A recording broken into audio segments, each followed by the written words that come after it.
नेपाल की कैबिनेट ने एक अहम फैसले में नेपाल का नया राजनीतिक नक्शा जारी किया है। इस नक्शे में लिम्पियाधुरा कालापानी और लिपुलेख को नेपाल की सीमा का हिस्सा दिखाया गया है।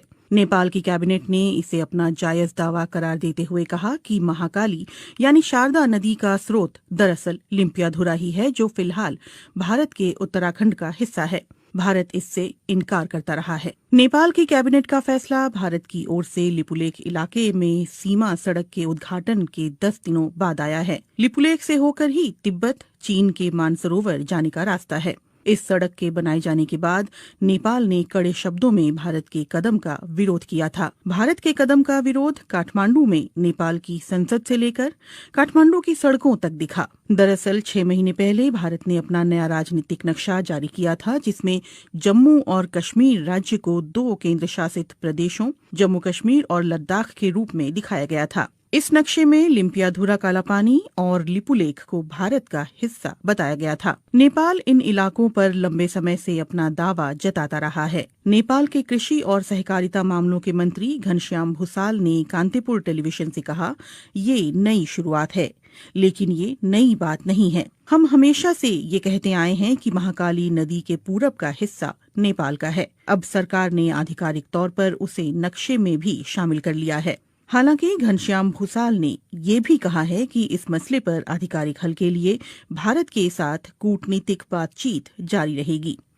माना जा रहा है कि दोनों देशों के बीच विदेश सचिव स्तर की बातचीत कोविड-19 संकट के खत्म होने के बाद हो सकती है। सोमवार को हुए नेपाली कैबिनेट के फैसले के बाद माना जा रहा है कि नेपाल की सरकार अपने अधिकारियों और स्थानीय निकायों को सरकारी दफ्तरों में इस नए नक्शे के इस्तेमाल के लिए कहेगी। इस नक्शे को शैक्षणिक संस्थानों में भी पढ़ाया जाएगा और दूसरे साझेदारों के साथ शेयर किया जाएगा। कालापानी और गुंजी के रास्ते लिपुलेख तक नई सड़क के उद्घाटन के भारत के एकतरफा फैसले के बाद नेपाल ने कालापानी और लिपुलेख क्षेत्रों पर अपने पुराने दावों को फिर दोहराया और काठमांडू में भारत के राजदूत और भारतीय विदेश मंत्रालय को नेपाल की चिंताओं से अवगत कराया था। इससे पहले नेपाल ने कहा था कि भारत ने जिस सड़क का निर्माण उसकी जमीन पर किया है, वो जमीन भारत को लीज पर तो दी जा सकती है, लेकिन उस पर दावा नहीं छोड़ा जा सकता। बुधवार को लिपुलेख विवाद पर नेपाल के प्रधानमंत्री केपी शर्मा ओली ने एक सर्वदलीय बैठक बुलाई थी, जिसमें पूर्व प्रधानमंत्रियों ने भी हिस्सा लिया था। लिपुलेख वो इलाका है जो चीन, नेपाल और भारत की सीमाओं से लगता है। लिपुलेख में कथित अतिक्रमण के मुद्दे को लेकर नेपाल में भारत विरोधी प्रदर्शनों का सिलसिला भी जारी है। नेपाल के प्रधानमंत्री केपी शर्मा ओली की सरकार ने इस सिलसिले में भारत के समक्ष लिपुलेख इलाके पर नेपाल के दावे को दोहराते हुए कड़े शब्दों में कूटनीतिक विरोध दर्ज कराया है। उत्तराखंड के धारचूला के पूरब में महाकाली नदी के किनारे नेपाल का दारचूला जिला पड़ता है। महाकाली नदी नेपाल भारत की सीमा के तौर पर भी काम करती है। नेपाल सरकार का कहना है कि भारत ने उसके लिपुलेख इलाके में 22 किलोमीटर लंबी सड़क का निर्माण किया है। नेपाल ने पहले भी साल 2019 के नवंबर में भारत के समक्ष अपना विरोध जताया था। साल 2015 में जब चीन और भारत के बीच व्यापार और वाणिज्य को बढ़ावा देने के लिए समझौता हुआ था, तब भी नेपाल ने दोनों देशों के समक्ष आधिकारिक रूप से अपना विरोध दर्ज कराया था। भारत चीन के बीच हुए समझौते को लेकर नेपाल ने पहले भी साल 2019 के नवंबर में भारत के समक्ष अपना विरोध जताया था। साल 2015 में जब चीन और भारत के बीच व्यापार और वाणिज्य को बढ़ावा देने के लिए समझौता हुआ था, तब भी नेपाल ने दोनों देशों के समक्ष आधिकारिक रूप से अपना विरोध दर्ज कराया था। नेपाल का कहना है कि इस समझौते के लिए ना तो भारत ने और ना ही चीन ने उसे भरोसे में लिया, जबकि प्रस्तावित सड़क उसके इलाके से होकर गुजरने वाली थी।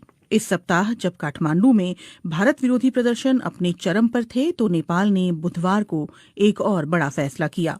उसने पहली बार महाकाली नदी से लगे सीमावर्ती इलाके में आर्म्ड पुलिस फोर्स एपीएफ की एक टीम भेजी है। कालापानी से लगे छांगरू गांव में एपीएफ ने एक सीमा चौकी स्थापित की है।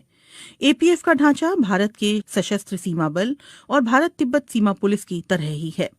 साल 1816 में हुई सुगौली की संधि पर दस्तखत के 204 साल बाद नेपाल ने आखिरकार 3 देशों की सीमा से लगने वाले अपने इस इलाके की सुरक्षा के लिए कदम उठाया है। 2 साल तक चले ब्रिटेन नेपाल युद्ध के बाद सुगौली की संधि हुई थी, जिसके तहत महाकाली नदी के पश्चिमी इलाके की जीती हुई जमीन पर नेपाल को अपना कब्जा छोड़ना पड़ा था। कालापानी विवाद के बाद इस सप्ताह लिपुलेख को लेकर काठमांडू में हुए विरोध प्रदर्शन और भारत नेपाल के कूटनीतिक घमासान से एक बार फिर दोनों देशों के संबंधों में खटास आ गई है। हालांकि विवाद के कुछ एक मुद्दों को छोड़ दें तो दोनों देशों के संबंध हाल के समय में तकरीबन मधुर ही रहे हैं।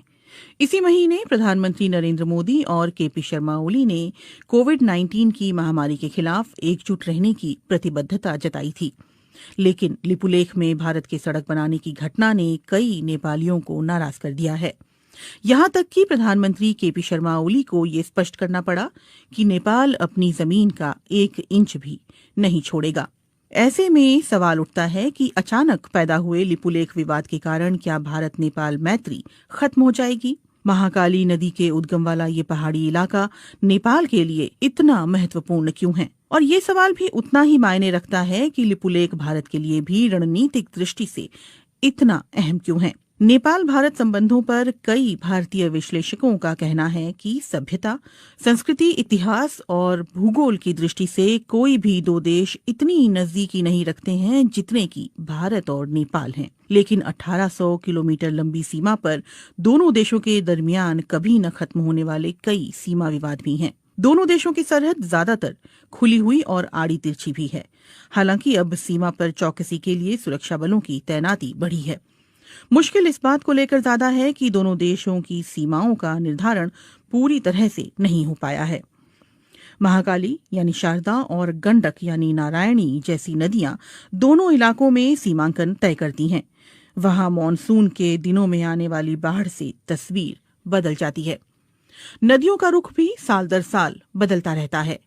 कई जगहों पर तो सीमा तय करने वाले पुराने खंभे अभी भी खड़े हैं, लेकिन स्थानीय लोग भी उनकी कद्र नहीं करते। सामान्य परिस्थितियों में लोगों का एक देश से दूसरे देश आना जाना लगा रहता है। भारत और नेपाल के सर्वे अधिकारी और टेक्नीशियंस सालों की साझा कोशिश के बावजूद अभी तक कोई ऐसा नक्शा नहीं बना पाए हैं जिस पर दोनों देश सहमत हों। नेपाल के सर्वे विभाग के पूर्व महानिदेशक बुद्धिनारायण श्रेष्ठ की रिपोर्ट के मुताबिक साल 1850 और 1856 में भारत और नेपाली अधिकारियों ने मिलकर एक नक्शा तैयार किया था। बुद्धिनारायण श्रेष्ठ के मुताबिक महाकाली नदी लिम्पियाधुरा कालापानी से उत्तर पश्चिम में 16 किलोमीटर दूर से निकलती है और सुगौली की संधि में इस नदी को दोनों देशों की सरहद करार दिया गया था।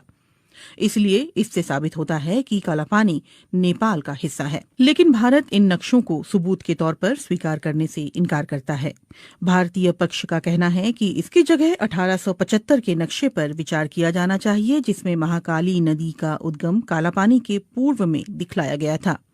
गौरतलब है कि 1875 के नक्शे पर नेपाल के दस्तखत नहीं हैं। काठमांडू में इस मामले पर जानकारी रखने वाले अधिकारियों का कहना है कि नेपाल और भारत की सीमा के निर्धारण का काम ज्यादातर पूरा कर लिया गया है। हालांकि नदी वाले इलाकों में ये काम पूरा नहीं हो पाया है। नेपाल की पश्चिमी सीमा पर महाकाली नदी और दक्षिणी सीमा पर गंडक नदी दोनों देशों की सीमा निर्धारण करती है, लेकिन यहाँ नक्शा तय करने का काम अभी भी अधूरा है।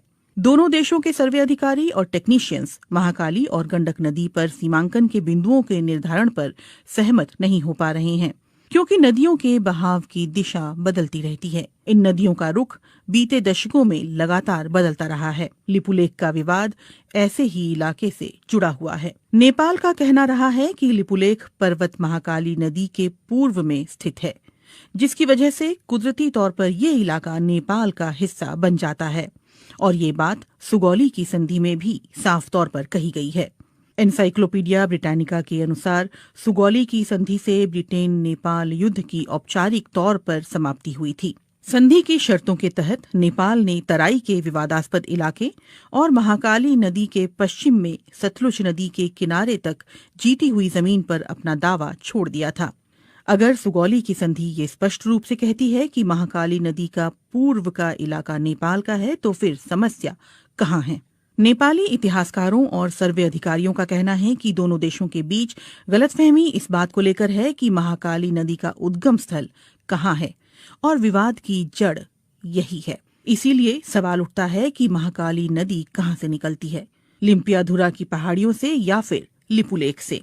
गुंजी गांव के पास जहां लिपुलेख जाने वाली सीमा सड़क बीते शुक्रवार खोली गई थी, वहां दो छोटी नदियां आकर मिलती है। एक धारा दक्षिण पूर्व के लिम्पियाधुरा की पहाड़ियों से निकलकर आती है, तो दूसरी धारा दक्षिण में लिपुलेख से आती है। नेपाल के विशेषज्ञ और अधिकारियों का कहना है कि महाकाली नदी लिम्पियाधुरा से निकलकर उत्तर पश्चिम में भारत के उत्तराखंड की ओर बढ़ती है, लेकिन इसके ठीक उलट भारतीय पक्ष का कहना है कि महाकाली नदी का रुख नेपाल की ओर उत्तर पूर्व में है।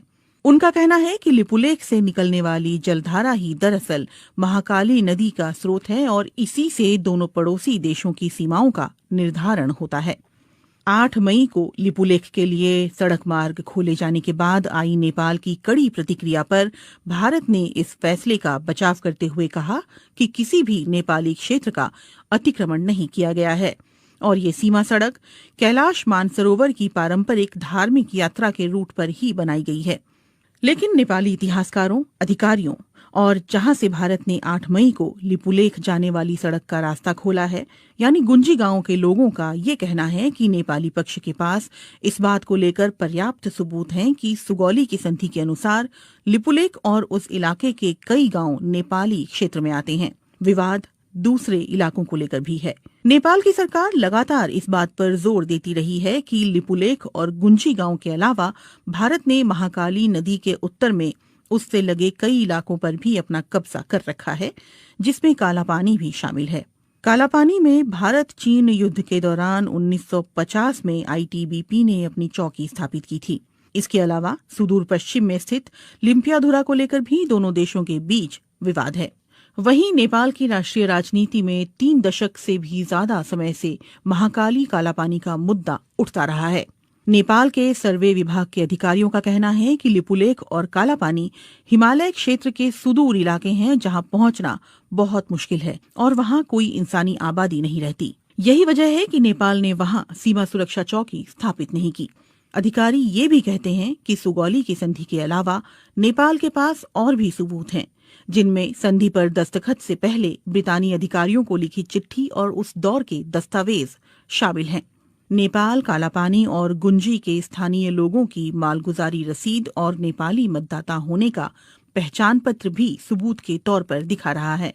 इसके अलावा साल 1908 में मानसरोवर की यात्रा करने वाले भारतीय संत योगी भगवान श्रीहंस और 30 और 40 के दशक में वहां जाने वाले स्वामी प्रणवानंद ने भी अपने यात्रा संस्मरणों में लिपुलेख के दक्षिण में छांगरू गांव में नेपाली सुरक्षा कर्मियों की मौजूदगी के बारे में विस्तार से लिखा है। कई नेपाली अधिकारियों और पत्रकारों ने बीते दशकों में कालापानी की यात्रा के बाद वहां के स्थानीय लोगों के पास मौजूद उनके नेपाली दस्तावेज इकट्ठा किए हैं। इनमें लिपुलेख से लगे गुंजी गांव और कालापानी के आसपास के गांव भी शामिल हैं।